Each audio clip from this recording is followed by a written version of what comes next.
They say grief makes people fragile, but what they don't tell you is that grief also sharpens your hearing, your memory, your instincts. Because when everything you loved is taken from you all at once, you stop wasting energy on noise and start noticing patterns. I didn't scream when my father died. I didn't collapse in public. I didn't fight anyone at the reading of the will. I sat there in black with my hands folded and my eyes down, and everyone thought the same thing. Poor thing, she's in shock. She doesn't even realize what's happening. And my sister relied on that assumption. She relied on it completely because silence is very convenient when you're stealing from someone who is grieving.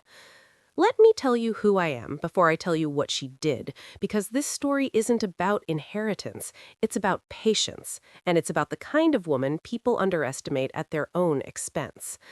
My name doesn't matter. What matters is that I was the younger daughter, the quiet one, the one who moved out early, married modestly, lived within her means, while my sister stayed close to home, played the role of the devoted daughter, handled paperwork, handled accounts, handled conversations. My father trusted her because she was loud about love, and I was silent about mine. When he got sick, she moved into the house full time. She answered his phone, she filtered visitors, she signed for deliveries. She insisted it was easier if she handled the documents. I was grieving in advance, watching a man who once carried me on his shoulders forget simple words, forget dates, forget the order of things. And during that time, my sister was very busy. She was busy being helpful, busy being responsible, busy being everywhere I wasn't. After the funeral, people hugged me and said, "Be strong, your sister will take care of everything." And I nodded because correcting them would have required energy I didn't have yet. The will was read 2 weeks later, and that was the first moment I realized something was wrong, because my father was fair. Painfully fair. He believed in balance, in clear division, and in written proof. He raised us to document everything. So when the lawyer cleared his throat and announced that the house, the land, the accounts, the investments had all been transferred solely to my sister, my first reaction wasn't anger. It was confusion, a slow, cold confusion that settled in my chest like a weight. My sister didn't look at me. She looked relieved. She cried dramatically afterward, told everyone how hard it had been, how much responsibility she carried, how Dad trusted her with everything. And people nodded because her story was loud and mine was quiet. But silence does not mean absence, it means observation. That night, I went home and I opened the box I had taken from my father's study the night before the funeral, the box no one noticed because grief makes people blind. The box contained his old files, handwritten notes, copies of earlier wills, correspondence with his accountant, and something else, something small but important, a notebook where he recorded decisions, changes, doubts, dates, times, and signatures. His real signature, not the rushed one my sister presented later. I didn't run to a lawyer the next day. I didn't confront her. I didn't accuse her, because accusations warn thieves, and I needed her comfortable. I needed her careless. So I stayed quiet. I sent condolences messages. I thanked her for handling everything. I let her believe she had won, because people who think they've won stop checking their footing. Over the next months, I grieved properly, not loudly, not publicly, but deeply. And while I grieved, I collected bank statements, timelines, handwriting samples, emails, voice messages, witnesses, neighbors, nurses, anyone who had seen my father during those final months and noticed who was present and who wasn't. I learned something important during that time. People remember details when no one pressures them. I learned that my sister had suddenly switched lawyers 3 weeks before my father died. I learned she had requested expedited transfers. I learned she had printed documents at odd hours. I learned she had avoided notarization until the last possible moment. And I learned that the signature she claimed my father signed on his deathbed did not match the hand that taught me how to write my name years. Years passed quietly. My sister renovated the house, posted photos, traveled, lived comfortably, and I stayed where I was, working, raising my children, living modestly, and listening, because time is the one thing liars underestimate. They think if you don't react immediately, you never will. Then the court date arrived, not because I demanded it loudly, but because quietly and properly the law eventually listens to facts. And on that morning, I walked into the courtroom dressed simply, carrying a folder that weighed less than my grief, but more than her confidence. My sister smiled at me then. She still thought this was a formality. She still thought silence meant weakness. She was wrong. The courtroom has a strange stillness when lies are about to be tested. Not the dramatic silence people imagine, but a practical one. Papers shuffling, chairs adjusting, coughs that sound louder than they should. My sister sat across from me, confident, polished, dressed like someone who belonged on the winning side of a story. She leaned toward her lawyer, whispered, smiled once as if this was already over, and I watched her, the way I had learned to watch everything. Carefully, without expression, because reaction gives people information, and I was done giving information away.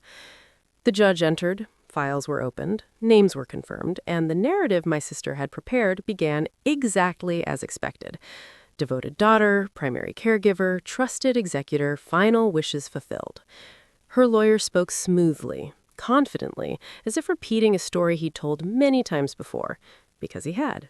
He believed it too. That's the dangerous thing about half-truths. They sound sincere when repeated often enough. I was invited to speak later, not first, because the system assumes whoever stayed silent longest has the weakest case. I didn't correct that assumption. I waited, because waiting had become my strength. When my turn came, I didn't start with accusations. I didn't say forged, stolen, betrayed. I started with dates, because dates don't argue. Emotions do. I started with a simple timeline.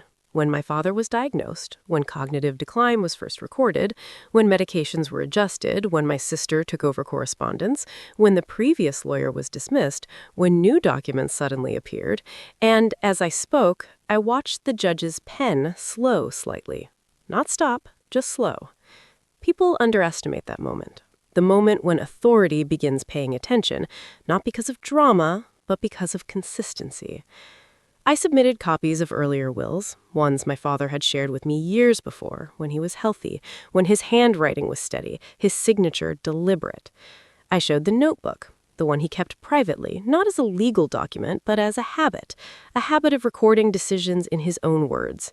And I explained how he used it to reassure himself that nothing was done impulsively. My sister shifted in her seat for the first time when the handwriting expert was introduced. She didn't panic yet, because liars rarely do at the beginning. They assume explanation will come later. The expert compared signatures side by side, not theatrically, just clinically, noting pressure inconsistencies, tremor patterns, the unnatural speed of the final signature. The judge asked my sister if my father had been fully lucid when the document was signed. She answered yes, quickly, too quickly, and that was mistake number one, because confidence without detail invites questions. The judge asked who was present. My sister listed names, a nurse, a notary, herself, and then paused, because pauses are hard to plan. The nurse was called. She testified gently, professionally, that my father had been sedated that day, that conversations were brief, that paperwork was not explained. The notary was next, and that's when the room changed, because the notary didn't remember my father. She remembered my sister, remembered her urgency, remembered being asked to hurry, remembered being told the man was tired and it would be better to sign quickly, remembered not being allowed to speak directly to him. People think crimes fall apart because of grand evidence, but most fall apart because of small human memories. The judge asked why the will differed so drastically from previous versions, why no independent assessment was done, why no neutral party was present. My sister's lawyer objected, attempted to redirect, but the questions had already landed. And then it was time for the documents I'd been collecting quietly. Emails where my sister discussed assets before the will was signed. Messages where she mentioned, "Everything will be in my name soon." Bank requests dated before my father's death. Property evaluations scheduled without consent. The courtroom didn't gasp. This wasn't television. It simply grew heavier because realization isn't loud. It's slow and unavoidable. My sister finally looked at me, not with anger, but disbelief, because she had mistaken my silence for absence, my restraint for ignorance. She had never considered grief could coexist with clarity, that mourning could happen alongside preparation. When the judge asked if she had anything further to add, she spoke about sacrifice, about sleepless nights, about being there when I wasn't. And I let her, because people always expose themselves when allowed to speak freely. She talked about responsibility and control in the same breath and didn't realize what she was admitting. Then the judge asked one final question that changed everything. If your father trusted you so completely, why did you remove safeguards he himself had always insisted on? And there was no good answer for that question, because the truth doesn't bend. And in that moment, I knew the case had shifted, not in my favor yet, but away from hers, which is often the same thing, just slower. Court adjourned for the day. Deliberations scheduled, further reviews ordered, and my sister walked past me afterward without speaking, the confidence gone, replaced by something unfamiliar. Calculation. Because for the first time, she understood this wasn't about inheritance anymore. It was about accountability. And I had something she didn't. Patience backed by proof. By the time the next hearing arrived, my sister no longer smiled.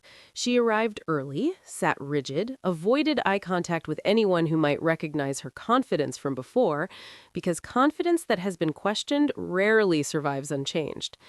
And something else had changed too. People had started remembering things out loud.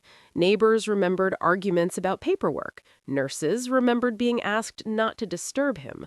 Lawyers remembered unusual urgency. Accountants remembered requests that skipped procedure. And what people don't understand about court is that it isn't one dramatic moment. It's erosion. It's watching a story lose its edges until only facts remain. And facts are merciless when they've been ignored too long. The judge reconvened, reviewed the supplementary filings, expert confirmations, medical assessments, timelines, financial movements, and then came the moment my sister had feared but never prepared for, the cross-examination. She assumed she could out-talk the room. She always had. But grief had taken something from her that day. Not strength, but patience. And impatience is deadly under oath. She contradicted herself, not loudly, but subtly. Dates shifted, responsibilities overlapped, motives blurred, and when the judge asked why she never informed me of the changes, she said, because I was fragile, because I couldn't handle it, because it was easier. That sentence ended her case, because intent lives inside language, and she had revealed it without realizing. Control masquerading as care, manipulation disguised as protection. The ruling didn't come immediately. Courts don't rush justice, they confirm it. But weeks later, the decision arrived. The will was invalidated, the transfers reversed, the estate frozen pending redistribution, according to the last verified lawful document, the one my father had written when his mind was clear, his hand steady, and his trust unbroken. My sister didn't scream, she didn't beg, she simply went quiet in a way I recognized, because now silence meant something else. It meant exposure. Consequences followed quietly too. Investigations, fines, professional repercussions, relationships distancing themselves, because people don't like proximity to proven deceit. And I didn't celebrate, not publicly, not privately, because this story was never about winning. It was about restoring truth after it had been rewritten without permission. The inheritance was divided fairly, as it always should have been, and I used mine simply, responsibly, without announcement, because justice doesn't need applause, it needs closure. My sister and I don't speak now, not out of bitterness, but clarity. Some bridges aren't burned, they're recognized as illusions. And here's the part people misunderstand.